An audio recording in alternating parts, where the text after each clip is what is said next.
दोस्तों नमस्कार, स्वागत है आपका यूट्यूब चैनल एबी टेक में। आज है 4 मार्च 2026 और जान लेते हैं आज की महत्वपूर्ण खबरें। उससे पहले आप सभी को होली की बहुत बहुत शुभकामनाएं। चलिए वीडियो में बढ़ते हैं आगे और देख लेते हैं आज की महत्वपूर्ण अपडेट। सबसे पहले यहाँ पर देखिए EMRS एग्जामिनेशन को लेकर के अपडेट है। EMRS एग्जामिनेशन टायर 2 के लिए जो लोग क्वालिफाई हुए हैं उनके लिए एग्ज़ाम सिटी की डिटेल्स आ चुकी हैं। आप लोग अपना रजिस्ट्रेशन नंबर पासवर्ड डालते हुए अपना टीयर 2 का एग्जामिनेशन सिटी चेक कर सकते हैं। कल 3 मार्च को ये लिंक एक्टिवेट कर दिया गया था और आप लोग अगर रिजर्वेशन कराना है, कुछ भी कराना है, तो आप अपना एग्ज़ाम सिटी चेक करके अपना आगे का प्रोसेस कर सकते हैं। आपको बता दें ये फाइनल एडमिट कार्ड नहीं है, अभी सिर्फ एग्ज़ाम सिटी की डिटेल्स ही जारी की गई हैं। यहाँ पर देखेंगे तो रेलवे की तरफ से अपडेट है। रेलवे लेवल 1 की वैकेंसी जो आई थी उसमें संशोधन किया गया एग्जामिनेशन डेट को लेकर के, जो कि कुछ इस तरीके से है। यहाँ पर देखिए बताया गया है कि क्लोजिंग डेट थी जो फॉर्म की वो 2 मार्च थी, जिसको बढ़ा करके 9 मार्च कर दिया गया है। और फीस पेमेंट की डेट जो थी 4 मार्च, उसको बढ़ा कर 11 मार्च कर दिया गया है।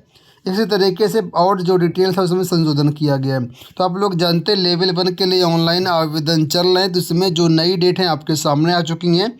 अब इन लास्ट डेट को ध्यान में रखते हुए आप लोग अपना आवेदन फॉर्म भर सकते हैं।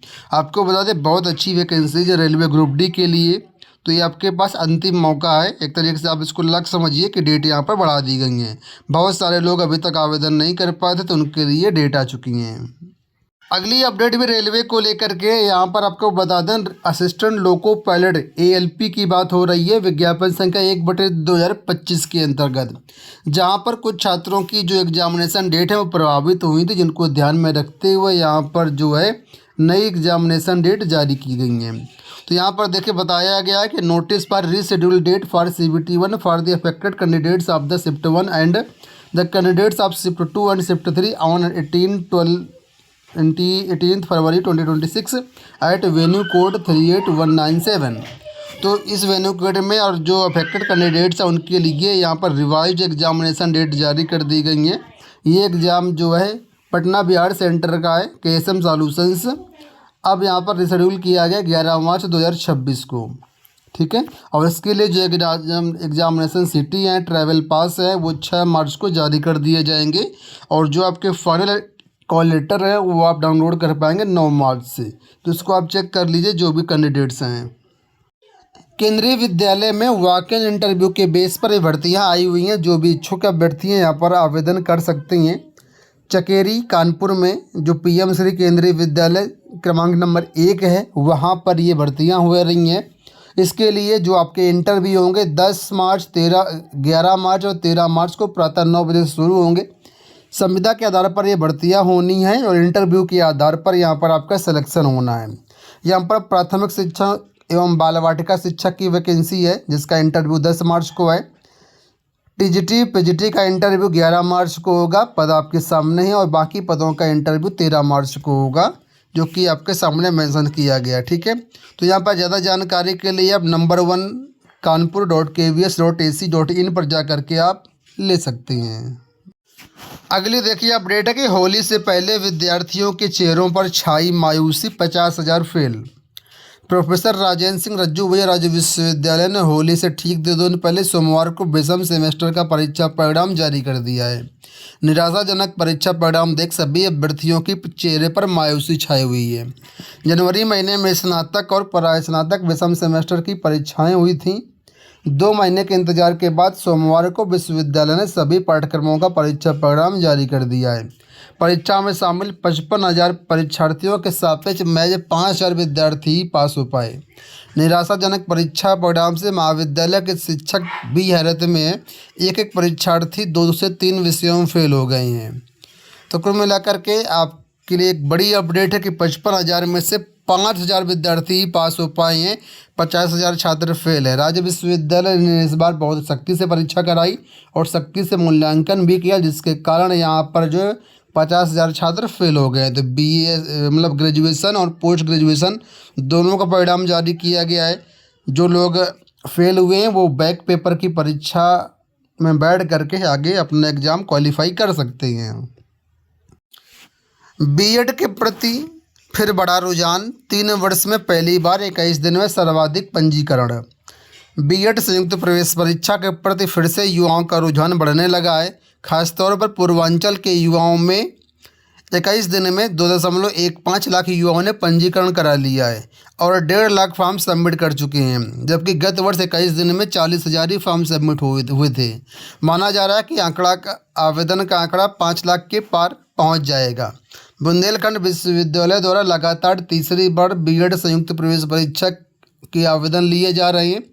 2023 में बताया गया है कि करीब 4,24,000 छात्रों ने परीक्षा दी थी और 4,72,000 ने फॉर्म भरा था। 11 अगस्त 2023 को सुप्रीम कोर्ट ने बीएड डिग्रीधारकों को कक्षा 1 से 5 तक के शिक्षकों की भर्ती के लिए आयोग घोषित कर दिया था, जिसके बाद ये जो आवेदन काफ़ी कम हो गए थे। लेकिन इस साल फिर से आवेदन का आंकड़ा काफ़ी तेज़ी से बढ़ रहा है। 5 लाख आवेदन जाने की उम्मीद है। फिलहाल अगर आपने बीएड के लिए आवेदन नहीं किया है तो आप लोग इसमें आवेदन कर सकते हैं। इसके साथ ही ऐसे छात्र जो 4 वर्षीय बीएड में दाखिला लेना चाहते हैं वो 10 तक आवेदन कर सकते हैं। 4 वर्षीय बीएड का मतलब यहाँ पर दोस्तों ये है कि ये एक ITEP कोर्स है। ITEP का मतलब होता है कि यहाँ पर ग्रेजुएशन और बीएड दोनों एक साथ हो जाएगा। अगर आप ग्रेजुएशन करने की सोच रहे हैं, साल 12th पास आउट हैं या पास होने जा रहे हैं, तो आपके लिए बेहतर होगा टीचिंग सेक्टर में जाने के लिए। इस कोर्स को करने के बाद आपका जो ग्रेजुएशन है और जो बीएड है वो दोनों एक साथ ही हो जाएगा। ठीक है, इसके लिए आपको एक एंट्रेंस एग्ज़ाम देना पड़ेगा जो कि है NCET नाम से। ये 2026 का इसका फॉर्म शुरू है। अभी 10 मार्च लास्ट डेट है। अगर आप इसका फॉर्म डाल देते हैं तो यहाँ पर 17 अप्रैल को आपकी एंट्रेंस एग्ज़ाम होगी। उसके बाद आप जो भी देश की सेंट्रल यूनिवर्सिटी है वहाँ पर जहाँ ये कोर्स संचालित है वहाँ से आप लोग 3 साल का ग्रेजुएशन और 2 साल का बीएड सिर्फ 4 साल में ही कंप्लीट कर सकते हैं। तो आपके लिए अच्छा मौका रहेगा, बाकी आपकी इच्छा है। यहाँ देखिए अपडेट है कि उत्तर पुस्तिकाओं के मूल्यांकन के अंक पोर्टल पर फीड कराएगा यूपी बोर्ड। हाई स्कूल और इंटरमीडिएट परीक्षा 2026 की उत्तर पुस्तिकाओं के मूल्यांकन को पारदर्शी और तकनीकी रूप से सुदृढ़ बनाने की दिशा में यूपी बोर्ड बड़ा कदम उठाने जा रहा है। परीक्षकों द्वारा उत्तर पुस्तिकाओं में प्रदान किए गए अंक यूपी बोर्ड के सीधे पोर्टल पर ऑनलाइन फीड किए जाएंगे।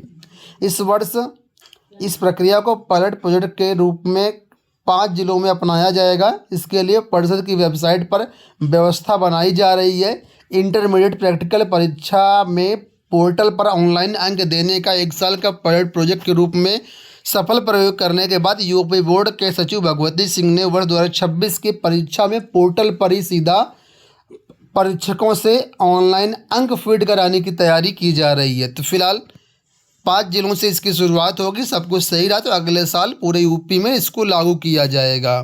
तो फिलहाल जो मेन परीक्षाएं थी यूपी बोर्ड की हाई स्कूल इंटर की समाप्त हो चुकी हैं। 1-2 परीक्षाएं बाकी है जो कि बहुत ही माइनर हैं।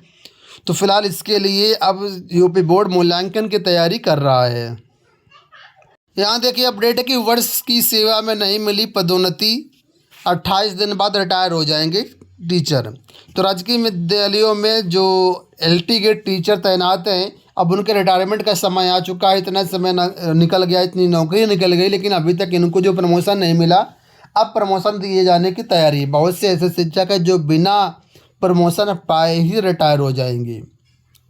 तो ये हाल है देखिए उत्तर प्रदेश सरकार का। नियमानुसार उनका पदोन्नति नहीं हुई और अब रिटायर होने के कगार पर 31 मार्च को ये टीचर रिटायर कर दिए जाएंगे।